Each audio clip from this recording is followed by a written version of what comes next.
Good morning, church. I think it's safe to say that we're living in a pretty strange time. I think back over the last couple months, and I think we've had 2 years worth of news crammed into just a matter of weeks. We've seen a former president who might be our future president nearly assassinated. Not long before that, we saw him indicted and stand trial.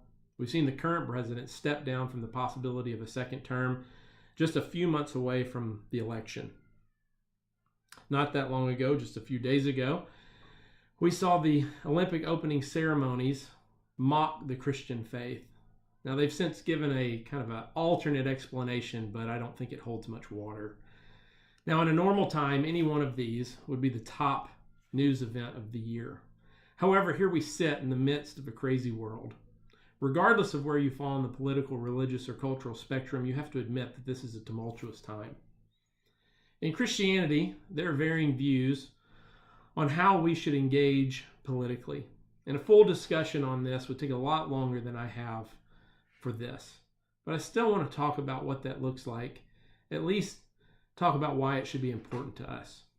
This fits in with the series that I've been doing on the Christian concept of vocation. That is, the realms of life that God has called us to engage in. We've looked at the concept of vocation in general.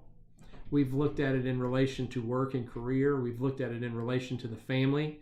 But today I want to focus on our vocation as a citizen. I'm not going to get too deep into the woods, but I hope this is a prod to take seriously our calling to be people in the world, but not of the world. The Bible is full of references to nations. In some cases, it refers to distinct people groups, and in other cases, it might refer to a distinct political country.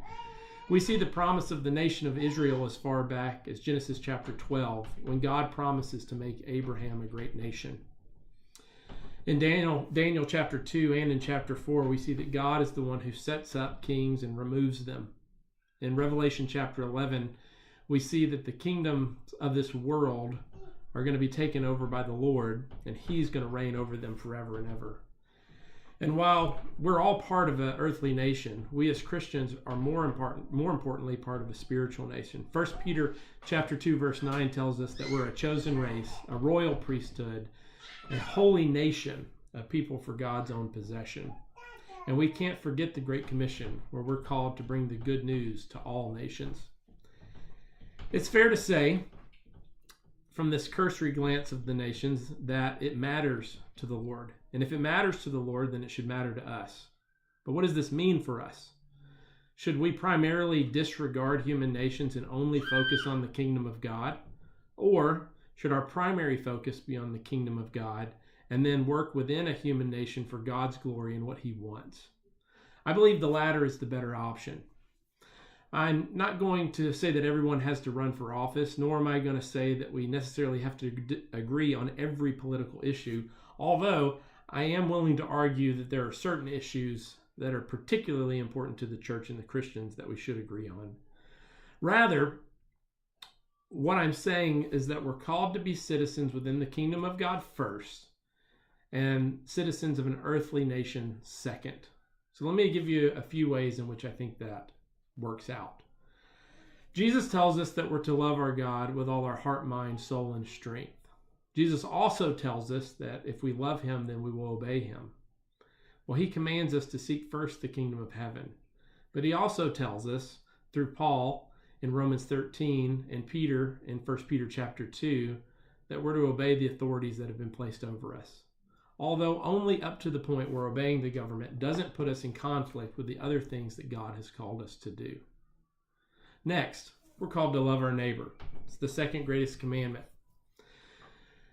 Jesus tells us that we're to love our neighbor as we love ourselves. Loving our neighbor means that we seek their good. This happens in a multitude of ways, but one of the ways is through civic involvement. That could mean running for office or promoting a particular leader that seeks to implement good laws. It can happen through voting for candidates that you will believe best promotes the good for others in this country. So civic involvement involves loving God and loving our neighbor.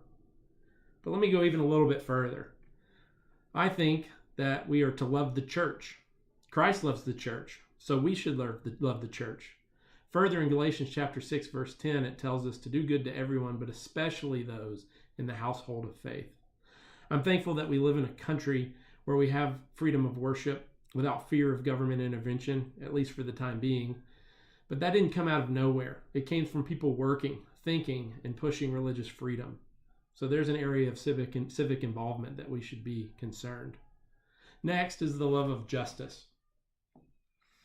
In Micah chapter 6, verse 8, it says that we are to act justly, love mercy, and walk humbly with our God. In a very real sense, we're called to seek justice, true justice, biblical justice. Justice belongs to God, but he will often use governing authorities to exact this judgment. Part of our civic engagement allows us to influence our judicial system to promote true justice.